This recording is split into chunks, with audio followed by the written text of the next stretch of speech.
Alicia Atout, and welcome back to my universe. As an avid lover of film, I am always on the lookout for the next movie that is going to captivate me, blow my mind, and really just entice me through the entire film.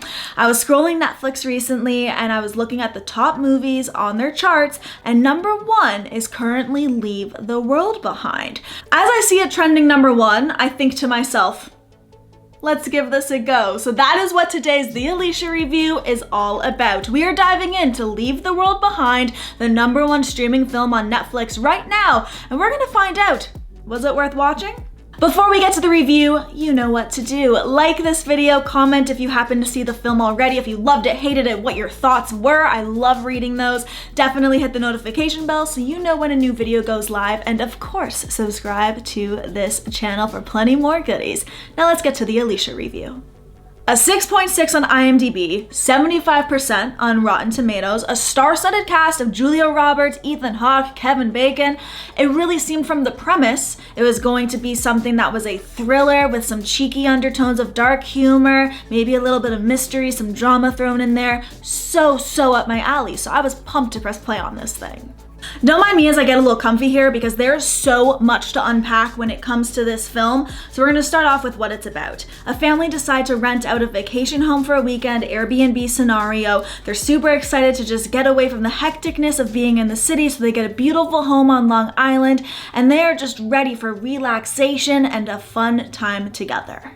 I have to say from the jump, the way they filmed it blew me away. They reeled me in and I wasn't going anywhere. Stylistically, it was just so cool. They would do these crazy aerial shots of different scenes where it just felt like you were having this bird's eye view and you shouldn't have been looking in on private conversations. They would do very intense zoom ups of people's faces, so again, you felt the intimacy and like you were right there. And there's one opening scene where Julia Roberts' character is walking around the home, the house that they rented, and they follow her throughout it. It's like a whole zoom, pans, aerial shots, everything. And you just felt like you were a stalker. You felt like you were watching her every move, and the way they were able to pull you in from your couch, from your seat, into the movie right off the bat was epic. I loved the scoring as well. The soundtrack was very Twilight-esque. It had that eerie cascading piano, the feeling of I don't know what's to come, but something inevitably terrible is about to happen. It really just hit you with that frightening nostalgia if you grew up watching that show, or the reimagined series that was recently released by Jordan Peele. And so for them to use that and to use a sense and a sound and a sonic landscape of something we could relate to already was pure genius. From the start, there's a ton of focus on technology. For example, during the drive from the city into this Airbnb they rented, everyone is doing something with tech. The dad's listening to music, the mother's on her phone calling somebody, and the daughter's obsessed with Friends. So she was watching close to the final season of Friends on her tablet. So everyone was doing something with tech. But then they get to their Airbnb, they arrive, and they start to realize the Wi-Fi's not working properly, the televisions seem funky, things just aren't right. There's a scene where the family is on the beach, they're just trying to have a lovely summer day, and all of a sudden this like huge impending massive ship is just coming towards the beach, and they keep staring at it thinking it's not gonna hit us, they're gonna park somewhere, they'll stop in the water, like this massive boat. And then the doom happens. The boat starts coming towards the family as they're just having their little picnic area, and they have to run. They have to grab their shit and just haul ass, because if they don't, they will get hit by this huge boat. And that in itself just really made you realize that this family's in harm's way. We don't know why, but something terrible is about to go down. In the middle of the night, Ethan Hawke and Julia Roberts' characters, the mother and father, they're awake, they're having a good time in their rental, the kids are asleep, and they start hearing things around the house. Julia's character gets really freaked out and she's like, someone's here. Next thing you know, there's a knock at the front door. Two strangers are there, and we don't know what to make of them. Shortly afterwards, we find out that it is a father-daughter duo. Apparently, they're the owners of this Airbnb who rented the house to this family, and they were coming in from a play in the city.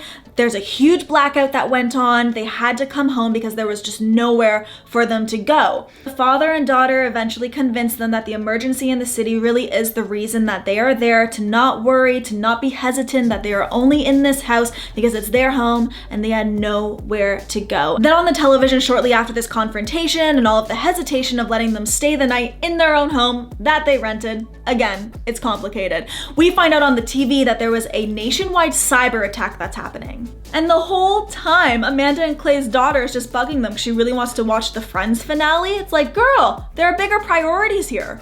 For a while, you still don't even know if they're being attacked, and then things change. Everyone's together in the living room, and a crazy noise starts to happen. They're all covering their ears, windows are shattering, and that is the catalyst for knowing they're under attack. So I'm still really into this film. I'm digging it. I don't know where it's gonna go. I'm hoping there's gonna be some crazy deceitful turn on one another. That's kind of what they're making me feel like it could be. The payoff could definitely be there. I'm not gonna lie to you, however, this movie was 2 hours and 20 fucking minutes, and that is a long film. That is a long time to retain someone's attention, and that is a lot of stuff to keep up on. So let's condense. I wrote some notes. I can't tell if the people at this point are sus or not, if they're genuine, if they're actually the owners of the house. I had mentioned the father-daughter duo. The father is played by Mahershala Ali, and his wife isn't there. And they keep kind of focusing on it throughout the film. She's supposedly coming back from a work retreat or something. Her flight's supposed to make it, but now with all of the tech stuff and the cyber attack happening, we don't know if she's gonna make it back okay. Dozens of deer keep showing up at their house, and that's super strange.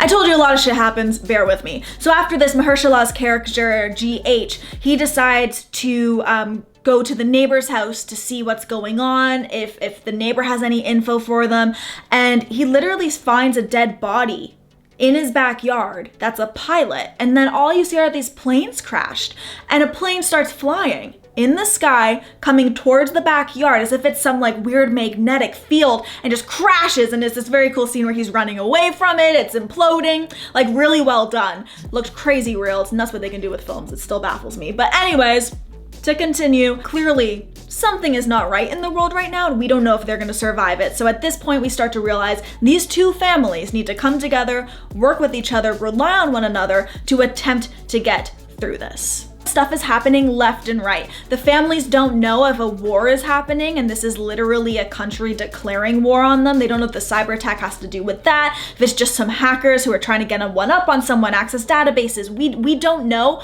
So Clay and Amanda take their kids, they get in their car, and they try leaving at this point because they don't know what's to come. They don't know if it'll get worse, but they don't feel safe. They need to head back into the city for whatever reason. But what they drive into was one of the coolest scenes in the entire film.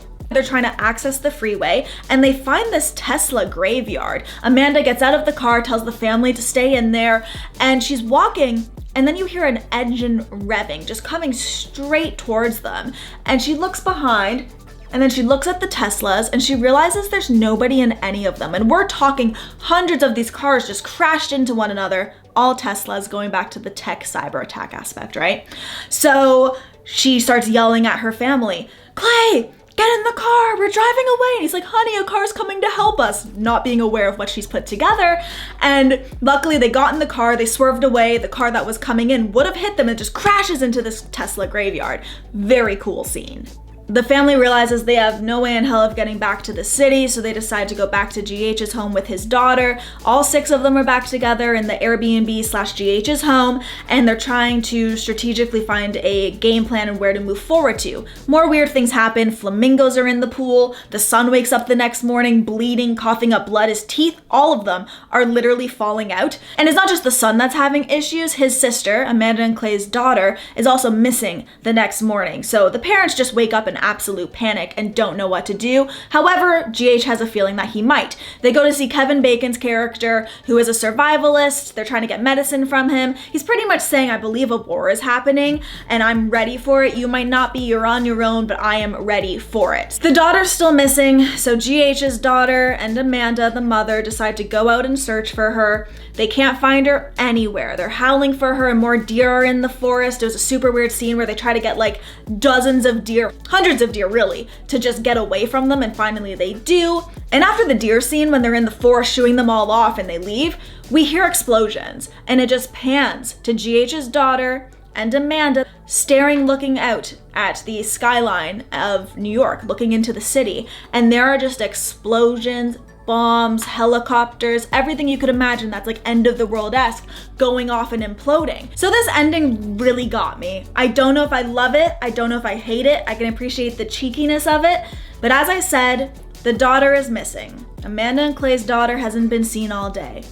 She ends up discovering a bunker that the neighbor has, which Kevin Bacon's character had mentioned earlier, but there is a bunker, and she finds it. She goes downstairs, while her family is about to probably die.